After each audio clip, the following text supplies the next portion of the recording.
Item ಯಾವುದೇ ಇರಲಿ try ಮಾಡಿ ಆಚಿ ಚಿಕನ್ ಮಸಾಲಾ. ಆಚಿ ಚಿಕನ್ ಮಸಾಲಾ. ಮೈಸೂರಿನ ಪಬ್ ಮತ್ತು ರೆಸ್ಟೋರೆಂಟ್ ನಲ್ಲಿ ಘೋರ ದುರಂತ ನಡೆದಿದೆ.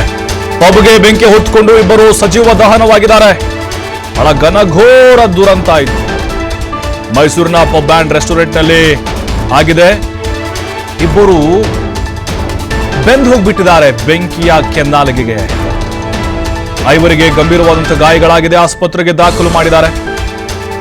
ಡಾರ್ಜಿಲಿಂಗ್ ಮೂಲದ ಸಾಹಿನ್, ನೇಪಾಳ ಮೂಲದ ಪ್ರಕಾಶ್ ಮೃತರಾಗಿದ್ದಾರೆ. ಗ್ರಾಹಕರಾದಂತಹ ಸೋನು, ರಮೇಶ್, ಮಹಾದೇವ್ ಪ್ರಸಾದ್, ಪ್ರಜ್ವಲ್, ಅವಿನಾಶ್ ಇವರಿಗೆ ಗಂಭೀರವಾದಂತಹ ಗಾಯಗಳಾಗಿದೆ. ನೋಡ್ತಾ ಇದ್ದೀವಿ ದೃಶ್ಯಗಳಲ್ಲಿ. ನೋಡಿ, ಪಬ್ ಆ್ಯಂಡ್ ರೆಸ್ಟೋರೆಂಟ್, ಅದು ಬಾರ್ ಆ್ಯಂಡ್ ರೆಸ್ಟೋರೆಂಟ್ ಕೂಡ ಇತ್ತು. ಅಲ್ಲಿ ಹೆಂಗೆ ಹೊತ್ತು ಉರಿತಾ ಇದೆ ನೋಡಿ. ಅದು ಮೇಲ್ಭಾಗದಲ್ಲಿದೆ. ಜೀವ ಉಳಿಸ್ಕೊಳ್ಳಿಕ್ಕೆ ಪರದಾಡ್ತಿದ್ದಾರೆ. ಕೆಲವರು ಆ ಕಡೆ ಈ ಕಡೆ ಓಡಾಡ್ತಾ ಇದ್ದಾರೆ. ಕೆಳಗಡೆ ಆಗಿದ್ದಿದ್ರೆ ಬಹುಶಃ ಬದುಕುಳಿತಾ ಇದ್ರೇನೋ, ಅದರ ಮೇಲೆ ಆಗಿದೆ. ಮೃತದೇಹಗಳನ್ನು ಕಂಡು ಮಮ್ಮಲ ಮರುಗ್ತಾ ಇದ್ರು ಎಲ್ಲರೂ. ಅಲ್ಲಿ ಸುಟ್ಟು ಕರಕಲಾಗ್ಬಿಟ್ಟಿದೆ, ಬೆಂದು ಹೋಗಿತ್ತೆಲ್ಲ. ಇನ್ನುಳಿದಂಥ 5 ಜನರಿಗೆ 3.25% ಗಾಯಗಳಾಗಿದೆ. ಮುಖ, ದೇಹ ಕಂಪ್ಲೀಟ್ ಆಗಿ ಒಂದು 70-75% ಸುಟ್ಟು ಹೋಗಿದೆ. ಪಬ್ ಮತ್ತು ರೆಸ್ಟೋರೆಂಟ್ ಮಾಲೀಕ ಪ್ರೀತಮ್ ಪುನೀತ್ಗೂ ಕೂಡ ಗಾಯಗಳಾಗಿದೆ. ಮೈಸೂರಿನ ದಟ್ಟಗಳ್ಳಿ ಬಳಿ ಇರುವಂಥ ಖಾಸಗಿ ರೆಸ್ಟೋರೆಂಟ್ ಇದು. ಪ್ರಾಣ ಉಳಿಸ್ಕೊಳ್ಳೋಕೆ ಕಟ್ಟಡದಿಂದ ಗ್ರಾಹಕರು ಜಿಗಿದ್ದಾರೆ. ನೋಡಿ, ಮೇಲಿಂದ ಜಿಗಿದಿದ್ದಾರೆ ಗ್ರಾಹಕರು. ಕಾರಣ ಏನು ಇನ್ನೂ ಕೂಡ ಅದು ತನಿಖೆಯಿಂದ ಗೊತ್ತಾಗುತ್ತೆ. ಶಾರ್ಟ್ ಸರ್ಕ್ಯೂಟ್ನಿಂದ ಆಗಿರ್ಬೋದಾ, ಅಥವಾ ಸಿಲಿಂಡರ್ ಏನಾದರೂ ಬ್ಲಾಸ್ಟ್ ಆಗಿ ಬೆಂಕಿ ಹೊತ್ಕೊಳ್ತಾ. ಅಲ್ಲಿ ಅಡುಗೆ ಮನೆ ಇತ್ತು ಕೂಡ.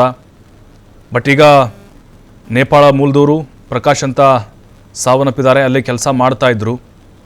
ಹಾಗೆ ಸೋಹೇನ್ ಅಂಥೇಳಿ ಆ ಯುವತಿ ಕೂಡ ಸಾವನ್ನಪ್ಪಿದ್ದಾಳೆ.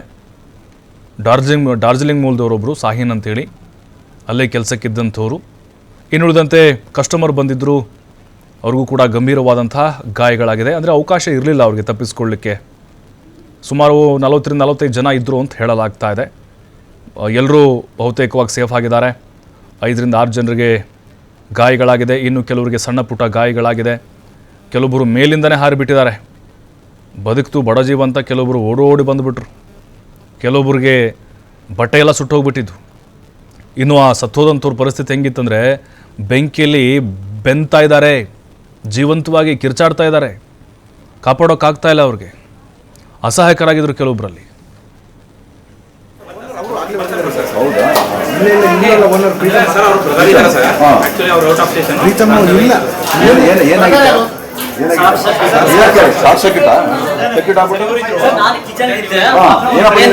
ಅನಿಲ್ ಕುಮಾರ್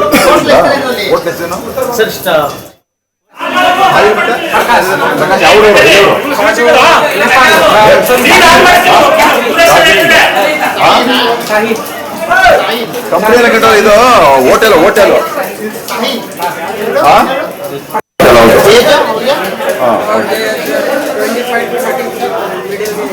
ಇದು ಇಂಜೂರ್ಡ್ ಆದವರು ಇಂಜೂರ್ಡ್ ಅಲ್ಲ ಹಾಸ್ಪಿಟಲ್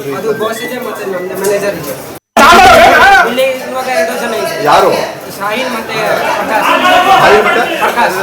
ಅವರು